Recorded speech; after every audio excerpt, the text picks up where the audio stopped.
ನನ್ನ ಹೆಸರು ಸಿಂಚನಾ ಜಗದೀಶ್ ಹಸ್ಬಿ. ನಾನು ಬಸವಾದಿ ಶರಣರ ವಚನಗಳನ್ನು ಹೇಳುತ್ತೇನೆ. ನನಗಿಂತ ಕಿರಿಯರಿಲ್ಲ, ಶಿವಭಕ್ತರಿಗಿಂತ ಹಿರಿಯರಿಲ್ಲ. ಎನ್ನ ಮನವೇ ಸಾಕ್ಷಿ, ನಿಮ್ಮ ಪಾದದ ಸಾಕ್ಷಿ, ಕೂಡಲ ಸಂಗಮ ದೇವ. ಇಬ್ಬರು ಮೂವರು ದೇವರಲ್ಲ, ಒಬ್ಬನೇ ದೇವರು, ಒಬ್ಬನೇ ದೇವರು. ಇಬ್ಬರು ಎಂಬುದು ಹುಸಿ ನೋಡ, ಕೂಡಲ ಸಂಗಮ ದೇವ.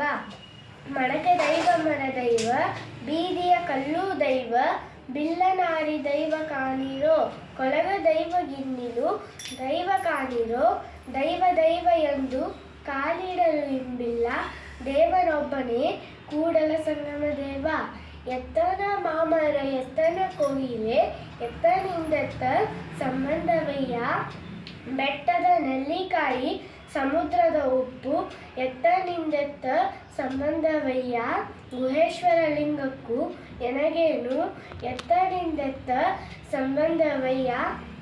ಉಳ್ಳವರು ಶಿವಾಲಯ ಮಾಡುವರು, ನಾನೇನು ಮಾಡಲಿ ಬಡವನಯ್ಯ. ಎನ್ನ ಕಾಲೇ ಕಂಬ, ದೇಹವೇ ದೇಗುಲ, ಶಿರವೇ ಹೊನ್ನ ಕಲಶವಯ್ಯ. ಅಯ್ಯ ಕೇಳಯ್ಯ ಕೂಡಲ ಸಂಗಮ ದೇವ.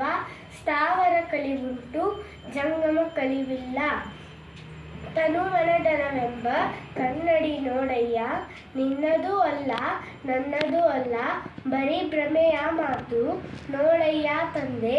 ಆ ಭ್ರಮೆಯೊಳಗೆ ಗುರು ನಿನ್ನ ಚರಣ, ಬಿಡೆನು ಕೂಡಲ ಸಂಗಮ ದೇವ. ತಂದೆ ನೀನು, ತಾಯಿ ನೀನು, ಬಂಧು ನೀನು, ಬಳಗ ನೀನು, ನಿನ್ನ ಬಿಟ್ಟು ಮತ್ತಾರು ಇಲ್ಲವಯ್ಯ ಕೂಡಲ ಸಂಗಮ ದೇವ.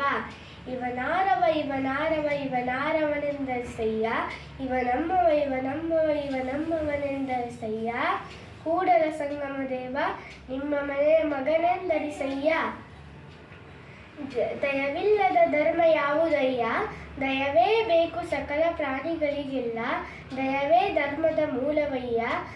ಅಯ್ಯ ಕೇಳೆ ಕೂಡಲ ಸಂಗಮ ದೇವ, ನಂತಲ್ಲದೊಲ್ಲನಯ್ಯ. ನಾಳೆ ಬರುವುದು ನಮಗಿಂದೇ ಬರಲಿ, ಇಂದು ಬರುವುದು ನಮಗೀಗಲೇ ಬರಲಿ, ಆಗೀಗಲೆನ್ನದಿರು ಚನ್ನಮಲ್ಲಿಕಾರ್ಜುನ.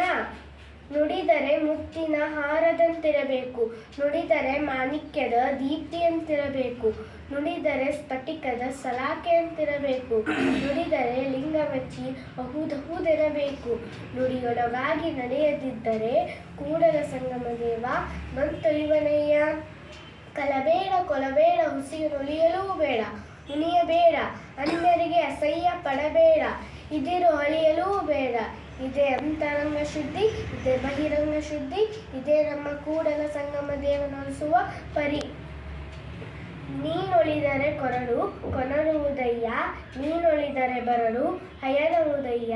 ನೀನೊಲಿದರೆ ವಿಷವು ಅಮೃತವುದಯ್ಯ, ನೀನೊಲಿದರೆ ಸಕಲ ಪಡಿ ಪದಾರ್ಥವು ಇದಿರಲ್ಲಿರ್ಪವು ಕೂಡಲ ಸಂಗಮ ದೇವ. ಮಾಡಿ ಮಾಡಿ ಕೆಟ್ಟರು ಮನವಿಲ್ಲದೆ, ನೀಡಿ ನೀಡಿ ಕೆಟ್ಟರು ನಿಜವಿಲ್ಲದೆ, ಮಾಡುವ ನೀಡುವ ನಿಜಗುಣವುಳ್ಳಡೆ ಕೂಡಿಕೊಂಡಿಬ್ಬ ನಮ್ಮ ಕೂಡಲ ಸಂಗಮ ದೇವ. ಬೆಟ್ಟದ ಮೇಲೊಂದು ಮನೆಯ ಮಾಡಿ, ಮೃಗಗಳಿಗೆ ಹಂಚಿದೊಡೆ ಎಂತಯ್ಯ. ಸಮುದ್ರದ ದಡಿಯಲೊಂದು ಮನೆ ಮಾಡಿ, ನೆರೆತೆರೆಗಳಿಗಂಚಿದೊಡೆ ಎಂತಯ್ಯ. ಸಂತೆಯೊಳಗೊಂದು ಮನೆಯ ಮಾಡಿ, ಶಬ್ದಕ್ಕೆ ನಾಚಿದೊಡೆ ಎಂತಯ್ಯ. ಚನ್ನಮಲ್ಲಿಕಾರ್ಜುನ ದೇವನಿ ಕೇಳಯ್ಯ.